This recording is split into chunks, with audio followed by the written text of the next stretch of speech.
Bonjour à tous, Mickaël du groupe Jaguar X France sur Facebook.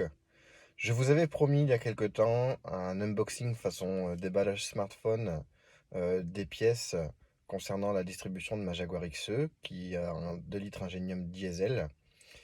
Pour ceux qui connaissent un peu mes aventures sur le groupe, j'ai eu un bruit de chaîne détecté à 69 000 km. L'intervention s'est réalisée 2 mois plus tard par rapport à la pro des pièces à 72 000 km à peu près. Et ici, on a fait 3 semaines. Je suis parti en vacances entre deux. J'ai pu tester la voiture sur autoroute à petite vitesse, grande vitesse, en ville, etc. J'ai fait une rencontre avec Vivien de la chaîne, de la chaîne VAM, Veilleur Automoto sur YouTube. Je vous invite effectivement à voir mon comparatif avec la sienne ainsi que le détail de mon avis sur ma voiture et des pannes que j'ai eues. Donc ici, on va découvrir les pièces. Je vais les découvrir en même temps que vous. Je les ai pas sorties du carton qui a été confectionné par le concessionnaire Jaguar de Mons. Donc le but de la vidéo, c'est de voir si on sait détecter des traces d'usure, des traces d'anomalies par rapport à cette satanée chaîne de distribution, puisque bon, c'est une maladie récurrente sur les premières séries du 2 litres Ingenium Jaguar entre 2015 et 2018, je dirais. Donc c'est quand même une sacrée série. C'est fiabilisé à partir de 2019, soit la XE phase 2. Donc pour ceux qui ont une phase 1, il faut miser sur la chance malheureusement. Et donc moi je suis pas passé au travers. Et aujourd'hui donc la chaîne j'ai fait à peu près 2000 km avec ma nouvelle chaîne de distribution. Il faut savoir qu'ils ont changé les deux chaînes, les guides, les tendeurs et tout un tas de pignons, de d'écrous, etc. Ainsi que bien évidemment l'huile et le filtre à huile. Donc au global, en avance de phase par rapport au déballage, ce que je peux vous dire, c'est que la voiture est beaucoup plus lisse, elle est beaucoup moins rugueuse en termes de vibration, de comportement routier. Elle est beaucoup plus feutrée au niveau du bruit moteur. Alors ça reste un diesel, ça reste le 2 litres Ingenium qui est connu pour son bruit entre guillemets de tracteur. C'est indigne d'une Jaguar entre guillemets, mais soit. Et bah, effectivement, j'ai plus jamais eu le bruit de chaîne depuis l'intervention, j'ai envie de vous dire heureusement. J'ai pu comparer avec celle de Vivien qui a 135 000 km, qui est de 2015. Alors son bruit il est beaucoup plus sain que le mien l'était. Cependant, un des démarrages à chaud lors du tournage de notre vidéo, on a entendu le bruit de chaîne. Mais bon, je pense que bah, c'est pile ou face, hein. Soit on l'a, soit on l'a pas, soit ça va péter, soit ça va pas péter. En général, ça pète entre 50 et 100 000 km. Lui, la sienne, elle a 135 000. Je pense que si ça avait dû péter, ça aurait déjà pété. Donc voilà, j'espère que la vidéo vous plaira. J'espère qu'elle vous sera utile. Autant en profiter. Donc moi, j'avais demandé à ce qu'on me restitue les pièces pour que je puisse regarder ça avec vous. Donc j'ai hâte que vous regardiez ça. Et n'hésitez pas donc à me donner vos avis en commentaire, vos remarques. Et éventuellement de vous abonner et de liker la vidéo. Voilà, donc je me suis installé avec les moyens du bord à la maison. Je suis pas professionnel du tout. Donc je vais vous montrer dans un premier temps ce qui a été changé sur la voiture. Et ensuite, je vous montrerai des photos avant-après du photoreportage qui a été effectué par la concession Jaguar. Vous verrez en fait l'installation avant-après sans plus de renseignements, mais ça vous donne un visuel de ce qui a été fait. Donc au niveau des pièces, on a ceci qui a été changé. Donc, je vais essayer de faire au mieux, parce que c'est pas évident. Vous voyez, je vous l'avais dit, il y en a une tripotée, hein, n'est-ce pas? En ce qui concerne le montage,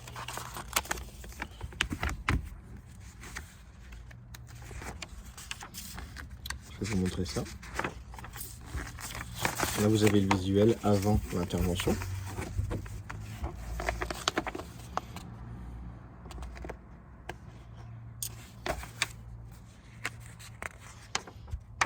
Avec des zooms. Alors, personnellement, j'ai apprécié de la part du concessionnaire Jaguar.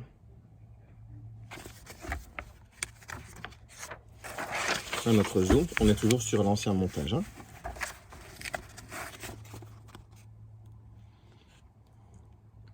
Vous pouvez voir ici sur le dateur du guide qu'on est bien sur des pièces de 2015. Enfin, je ne sais pas si vous le verrez à la vidéo, mais en tout cas, moi, je le vois bien. C'est le dateur de 2015. Et ensuite, on passe sur le montage neuf.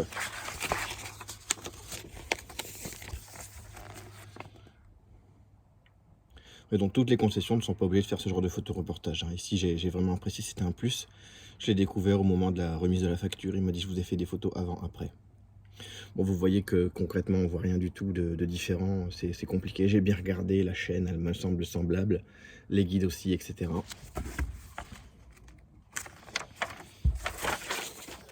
Ici, encore un zoom. Bon, vous voyez qu'entre guide et chaîne, ancienne et nouvelle génération, compliqué de faire la différence.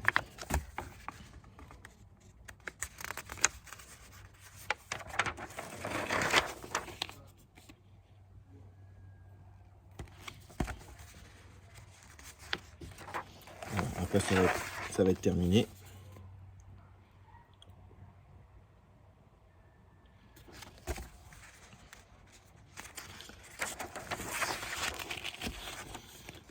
Enfin, dites-moi en commentaire si vous avez déjà eu ce genre de photoreportage.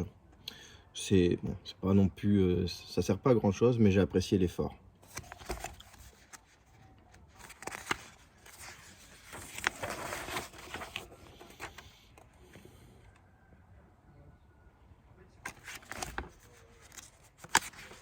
Voilà. Après, on a d'autres photos des dessous de ma voiture. Ça, je vais pas vous les montrer, ça sert pas à grand chose.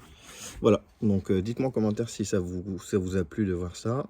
On va maintenant passer sur le déballage des pièces qui m'ont été restituées. Voilà, donc on va passer au déballage. Alors, comme je vous l'avais dit, Jaguar m'a mis les pièces dans un petit carton et des petits sachets.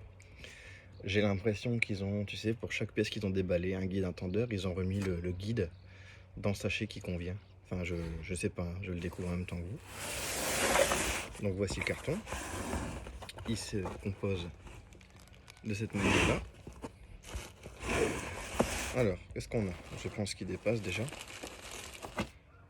Visiblement, on a un joint de carter. Tordu dans tous les sens. Avec des petites traces d'usure ici. J'imagine que c'est une usure qui est normale. Alors, je ne sais pas où ça va. Je pense que c'est le carter dans lequel passe une des deux chaînes. Je ne sais pas laquelle des deux, si c'est la chaîne haute ou la chaîne basse. Voilà pour la première pièce qui dépasse. Alors, j'y vais au pif, hein, parce que je ne sais pas dans quel ordre ça va. J'ai ça. Donc, vous voyez, c'est ce que je me dis. Je pense qu'ils ont mis les bonnes pièces par rapport à ce qu'ils ont changé. On a ceci, je ne sais pas ce que c'est. On a une sorte de référence ici. Mais je ne sais pas à quoi ça correspond. Je vais mettre ça de côté.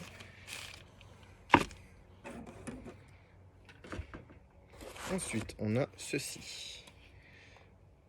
Pièce d'origine, etc., etc.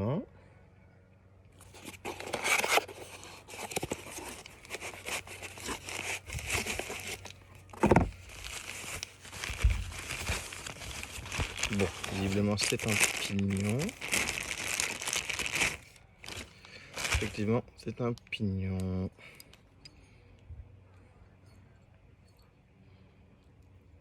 On pourrait presque faire de l'ASMR, vous savez là. On va essayer d'améliorer la netteté. Voilà, alors je ne sais pas où elle va. C'est bien foutu quand même, hein, j'aime bien le fait qu'il m'ait restitué les pièces, honnêtement. On a une petite référence qui est ici. C'est soit une référence, soit l'heure de fabrication. Voilà.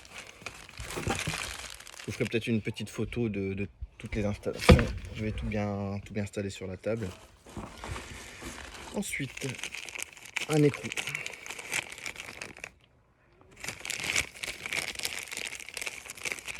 Dont la référence est ici. Voilà pour la référence. Toujours en genuine part.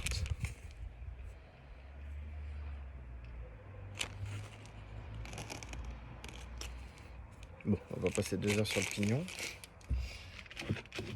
Voilà. Pignon, écrou, excusez-moi. Je continue. Encore une pièce. On voit le début de mon nom de famille ici. Vous voyez, c'est commandé aux clients. Hein. Ils font pas de stock.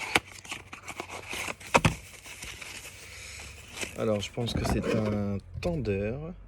Oui, Non pas un guide mais un tendeur. Cette espèce de rouge à lèvres qui sort de son compartiment. Toujours en essayant d'améliorer la netteté.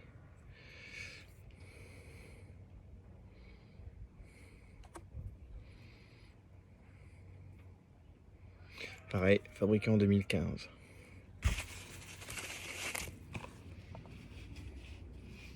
Je les mets à peu près dans l'ordre du déballage. J'imagine encore un autre tendeur. Elles sont vraiment sales les boîtes des tendeurs. Le reste était propre, mais là... Ah non, c'est du pignon.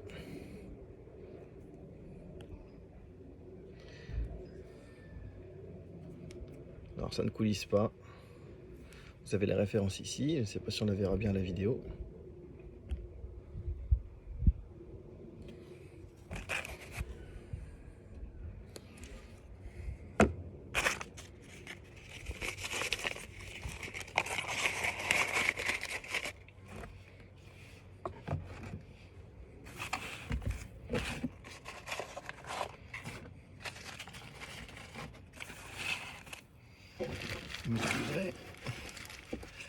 Vous m'excuserez, je fais un peu de ménage. Ensuite,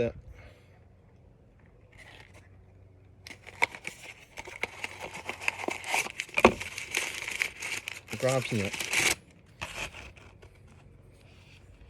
Je sais pas si vous verrez bien les références.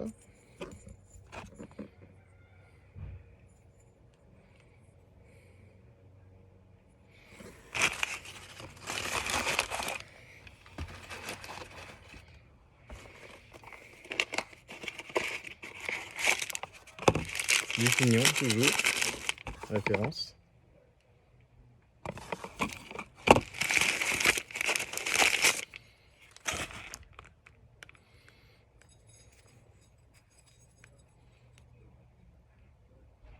On est reparti sur vraiment beaucoup de pièces neuves, hein, dis donc.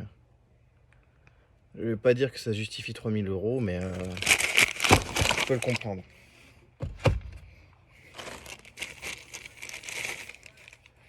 Alors ici on est sur un tendeur. Vous ne verrez pas la référence, elle est toute pleine d'huile. Encore un tendeur, on a une référence sur le bord de l'écrou qui est ici. Je ne sais pas si vous verrez.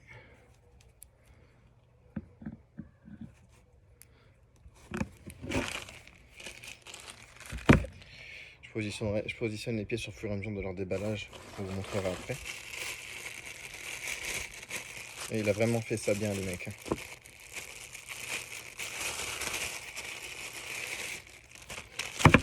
Oh, c'est tout un tas de petites, je ne sais pas quoi. Donc on est sur des espèces de vis. Avec les références. J'en ai plusieurs comme ça. Elles sont identiques. Je ne vais pas vous les déballer du coup.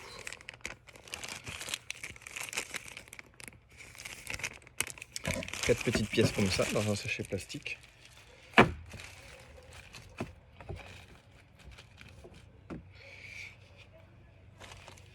Ensuite,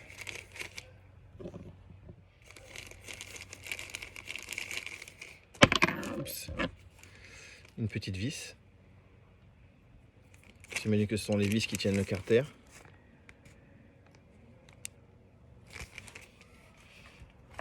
Et bien ça en fait des pièces. Hein.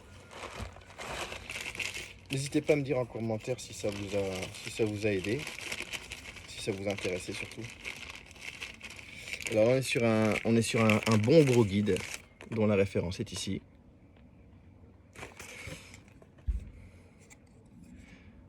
On voit des traces d'usure du passage de la chaîne. Là on voit bien par contre.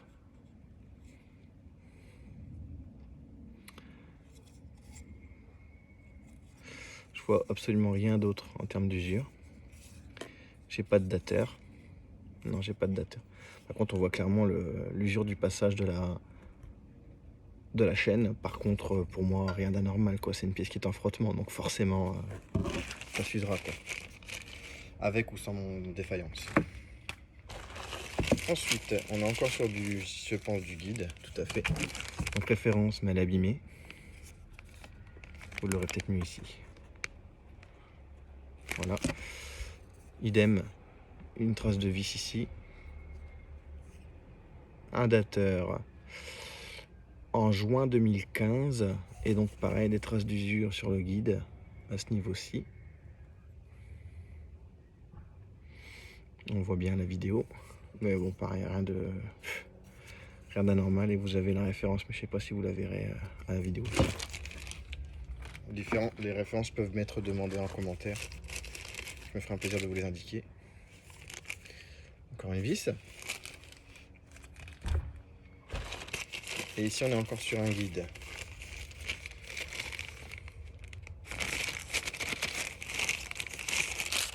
Bicolore. Pas de dateur. Et on voit clairement aussi les traces d'usure. Mais pour du guide, pour moi, c'est normal. Vous avez la référence également qui est visible ici. Je ne sais pas si ça se verra à la vidéo. Peut-être à contre-jour, mais soit. On continue. Alors ça, je ne sais pas ce que c'est. Référence derrière le code barre. Et cette pièce, j'en ai aucune idée. Aucune idée de ce que ça peut être.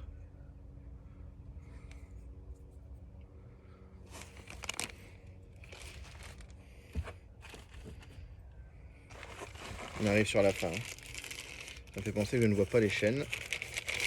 On verra ça. On est sur du tendeur encore. Daté de mai 2015. On a une référence ici. Trace d'usure comme les autres.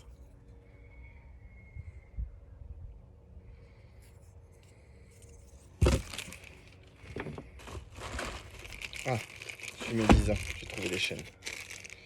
Ensuite, une espèce de écrou rondelle. Donc, côté rondelle, côté écrou. C'est vraiment bien, ils ont rien récupéré, d'ancien en fait. Ils sont vraiment repartis sur quelque chose de neuf, y compris le moindre petit écrou, et franchement j'apprécie. Ici on est sur une autre partie, la partie d'un guide que j'ai déjà déballé. Ici on a une pièce métallique qui vient, on le voyait sur les photos du montage. Ça a l'air d'être moins usé, mais on voit quand même les traces de passage de la chaîne.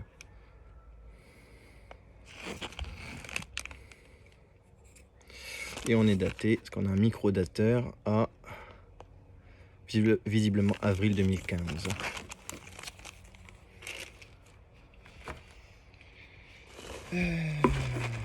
En petite quincaillerie, il m'en reste une ou deux. Encore comme une pige. Vous avez un filetage à l'intérieur. Et vous avez une espèce d'écrou de l'autre côté. Voilà, avec la référence qui est ici. J'ai plus de place de ce côté-là, donc je vais passer de ce côté-ci. Une dernière pièce avant les chaînes. Balèze, vraiment balèze. J'arriverai pas à vous montrer la référence là, l'étiquette est toute sale. On doit être sur un espèce de guide, je sais pas. On a une sorte d'écrou tout en haut. Des trous ici. Filetage. Plein de trous à l'intérieur. J'imagine que ça gère la pression d'huile, je sais pas. Peut-être un régulateur de pression d'huile dans le système de distribution. Vous voyez, on a aussi des trous ici en haut. De plusieurs tailles. Et après sur le corps de la vis, entre guillemets. J'ai pas la référence, je peux pas vous la donner. C'est trop sale. Bien, on passe aux chaînes.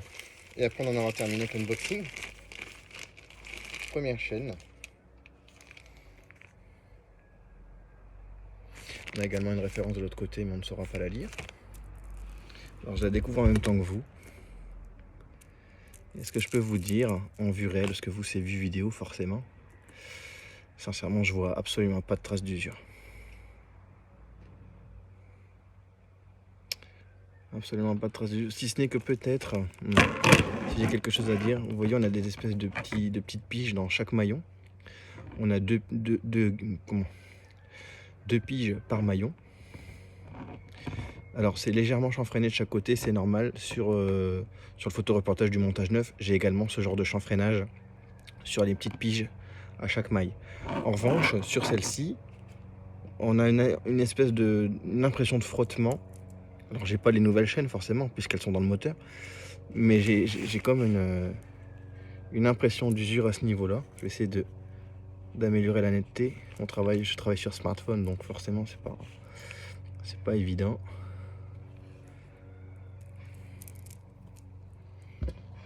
J'espère que vous verrez bien la vidéo. Vous avez ici l'autre côté.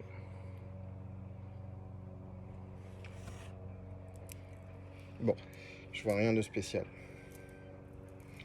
On voit bien ici, je vais la tenir. Vous voyez ici, vous avez des maillons d'une couleur différente. C'est les maillons qui servent à caler la chaîne de distribution avec les pignons. Ici, ici, ici, vous voyez. Bon, voilà ce qu'on pouvait dire sur cette première chaîne. Je ne sais pas si c'est la primaire ou la secondaire, aucune idée. Et enfin la dernière chaîne, pareil, référence. Ouf, elle est beaucoup plus grosse. Voilà, elle est beaucoup plus grosse. Pareil, je vois pas de traces d'usure sur les maillons. Sur ce qui est les piges qui maintiennent les maillons ensemble. Toujours cette espèce d'impression de traces de frottement de chaque côté de chaque pige, de chaque maillon. Mais je ne sais pas si c'est normal ou pas. J'essaie, parce que je ne sais pas si c'est propre au niveau du zoom, vu que je suis dans le cadre. Bon, pareil, vous voyez les maillons qui servent à caler la chaîne avec ces pignons. Bon, pareil, je ne vois absolument pas de traces d'usure. Voilà. Je sais pas si vous le verrez à la vidéo, mais j'espère quand même un peu. On a des traces d'usure ici, mais comme c'est déjà chanfreiné d'origine, je ne sais pas. Bon, voilà. Ça en est terminé avec l'unboxing, parce qu'il ne faut pas non plus que ce soit long. On est déjà sur une quinzaine de minutes. Voilà sur ce qu'on pouvait dire. Donc ça, j'imagine que c'est la chaîne secondaire qui est plus grosse et la chaîne primaire est plus petite.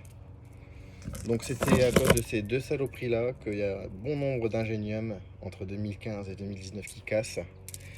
Alors, on a les chaînes qui sont coupables, et on a également les guides. Je vais vous faire une petite vidéo de ce que j'ai étalé sur la table et on arrêtera là. Donc j'espère que la vidéo vous a plu. N'hésitez pas à liker, à la partager sur vos réseaux. Merci à tous. Donc voilà, vous avez une vue globale de l'étalage des pièces. Donc tout est venu de ce carton. Et alors j'ai démarré, en même temps que la vidéo, j'ai déballé comme ceci en fait. Comme ceci, je suis revenu là, etc. jusqu'à là-bas. Donc je vous remontre un peu les différentes pièces du montage.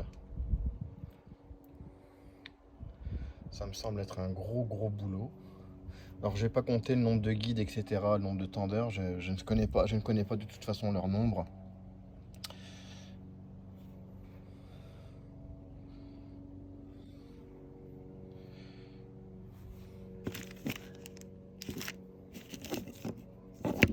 La seule trace d'usure que j'ai vue, c'est donc sur les guides, mais comme c'est de la matière plastique, j'imagine que c'est normal. Et pour les chaînes, vous avez mon avis. On est sur les traces d'usure, donc je le disais, au niveau des piges, mais je pense que c'est normal en fait. Je pense que c'est normal. Vous voyez, c'est chanfreiné d'office, hein. Mais en plus du chanfrein, j'ai l'impression que ça a pas mal frotté. D'où peut-être le bruit métallique. C'est une pure supposition, je ne sais pas, hein.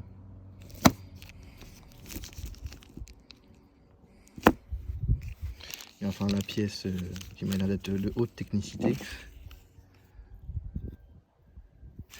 Voilà, bon, c'était l'unboxing. Je pense pas qu'on ait d'autres vidéos comme ça sur le net, donc je suis content de vous l'avoir faite.